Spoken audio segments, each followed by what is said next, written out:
జరిగిందమ్మా? ఏమన్నారు? ఎట్లా ఎప్పుడు తప్పాడు? 15వ తారీఖు సోమవారం నాడు సాయంత్రం ఫోన్ చేసి మా చెల్లె వస్తాను వారు అన్నం వండుతా అంటే నేను రానన్నాడట.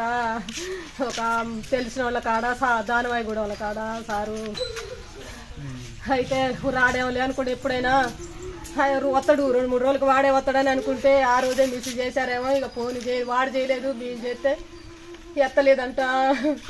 ఎత్తుకోకుండా మళ్ళీ తర్వాత ఎవరో ఎత్తుతారు అని అంటే సరిగ్గానే డౌట్ వచ్చింది. వాడు మెసేజ్లు పెడితే వాడి లాంగ్వేజ్ అది కాదు, వాడు పెట్టిన మెసేజ్లు కావని మాకు డౌట్ వచ్చింది.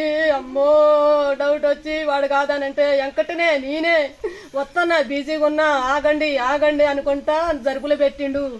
అడు చేసి ఆ డబ్బులన్నీ తెస్తంటే అట్లా పట్టుకొని ఇది చేస్తుంటే కూడా 3 రోజులు కూడా చెప్పట్లేదు కానీ బతికున్నాడే అనుకున్నాం. అయ్యో ఎవరమ్మా డబ్బులు తీసింది? ఎవరు? వాడు కిడ్నాప్ చేసినోడు. వాడు ఎందుకు చేసిండో? ఏం పేరమ్మా?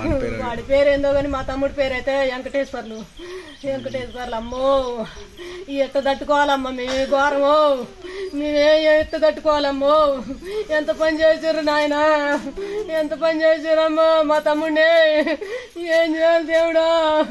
వాళ్ళని కూడా ఎవరెవరు ఉన్నారో అందరిని పట్టుకొని మా తమ్ముడిని చేసినట్టే చేయాలమ్మో, మా తమ్ముడిని చేసినట్టే చేయాలి. వాళ్ళని ఒక్కళ్ళని కూడా వదిలిపెట్టద్దు.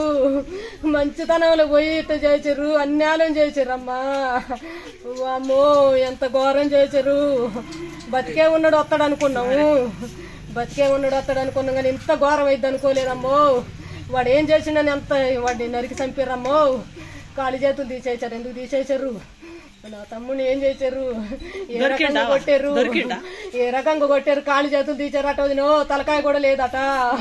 తలకాయ ఒక్కాడ, కాళ్ళు ఒక్కాడ, చేతులు ఒక్కాడు పెట్టారట. అమ్మో వాడు ఏం పాపం చేసిండని అంత చేశారమ్మా. వాడు సొమ్ము తిని వాడికి అట్ట చేశారు. బంగారం తీసుకొని వదిలిపెట్టపోయారమ్మా. బంగారం తీసుకొని వదిలిపెట్టపోయారమ్మో. అసలైన తొలి వెలుగు. ఫాలో వాట్సాప్ @తొలి వెలుగు official.